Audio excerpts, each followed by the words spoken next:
മണ്ണാർക്കാട് ആനമുളിയിൽ പൂട്ടിക്കിടന്ന കെട്ടിടത്തിൽ നിന്നും 75 ലക്ഷം രൂപ വിലമതിക്കുന്ന നിരോധിത പുകയില ഉത്പന്നങ്ങൾ പോലീസ് പിടികൂടി.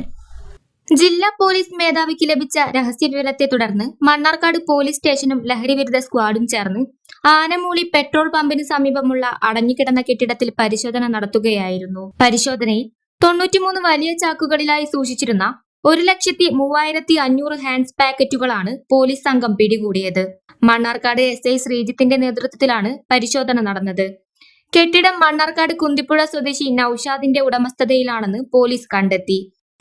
രഹസ്യ വിവരം ലഭിച്ചതിനെ തുടർന്ന് മണ്ണാർക്കാട് പോലീസും ജില്ലാ ലഹരിവിരുദ്ധ സ്ക്വാഡും ചേർന്ന് നടത്തിയ റെയ്ഡിൽ ആനമൂളി പെട്രോൾ പമ്പിന് സമീപം ഉള്ള ഒരു കൂട്ടിക്കിടക്കുന്ന ബെഡിൽ നിന്നും 93 ചാക്ക് ഹാൻഡ്സ് പിടിച്ചെടുത്തിട്ടുള്ളതാണ്.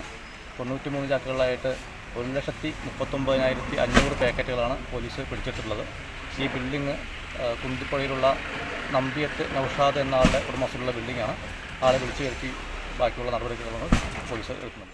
സംഭവത്തിൽ മണ്ണാർക്കാട് പോലീസ് കേസെടുത്തു. തുടർ നടപടികളും ആരംഭിച്ചു.